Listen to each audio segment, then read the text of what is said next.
जाएंगे। और यह ब्लैक माम्बा पिछली जिंदगी में एक भयानक शिकारी बन गई थी। म्यूटेशन से 3 घंटे पहले पुनर्जोड़ा जिंदा निगले जा चुके हैं। वे जानते हैं कि सांप केवल निगलता है, चबाता नहीं है। मैंने 1 मीटर लंबी ब्लैक माम्बा को जिंदा निगल लिया। हालांकि उसका आकार बहुत बड़ा था, लेकिन मैंने उसे निगलने के लिए खुद पर बहुत काबू पाया। सिर्फ इसलिए क्योंकि दुनिया में म्यूटेशन आने वाला है और 70% जीव म्यूटेशन राक्षसों में बदल जाएंगे। और यह ब्लैक माम्बा पिछली जिंदगी में एक भयानक शिकारी बन गई थी। म्यूटेशन से 3 घंटे पहले पुनर्जन्म लेकर मैं तुरंत क्लास से पहाड़ों की ओर भागा और पागलों की तरह इस ब्लैक माम्बा को खोजने लगा, क्योंकि इस जिंदगी में सिर्फ मैं इसकी भयावहता जानता था।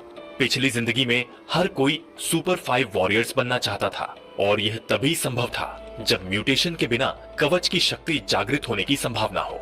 पिछली जिंदगी में मैंने कवच जागृत करने के लिए बहुत मेहनत की, लेकिन सफल नहीं हुआ, और आधी जिंदगी संघर्ष करने के बाद अंततः म्यूटेशन जीवों द्वारा खा लिया गया। इसीलिए इस जिंदगी में मैंने एक अलग रास्ता चुनने का फैसला किया। 2.5 घंटे बाद मुझे झाड़ियों के बीच एक पूरी तरह काली ब्लैक मम्बा दिखी, जो पेड़ की छाया में आराम कर रही थी, और मैं सोच रहा था कि इसे जिंदा कैसे निकलूं। तभी पास से एक बिल्ली के म्याऊ की आवाज आई। एक तगड़ी काली बिल्ली ने उस ब्लैक माम्बा को देख लिया था, और वह दबे पांव उसकी ओर बढ़ी।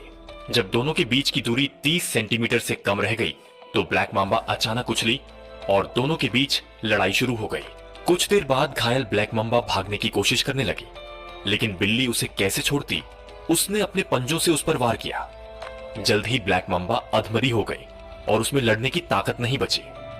जब काली बिल्ली उसे खाने ही वाली थी, मैं अचानक झाड़ियों से बाहर निकला।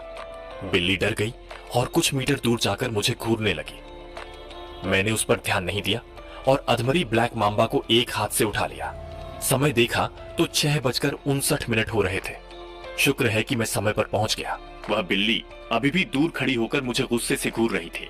अगर मैं नहीं आता तो वह सांप को खा रही होती, लेकिन मुझे पता था कि वह उसे नहीं खा पाती, क्योंकि 59 मिनट 30 सेकंड पर लेजर किरणें आने वाली थी, और तब तक ब्लैक मम्बा उसके लिए खाने लायक नहीं बचती।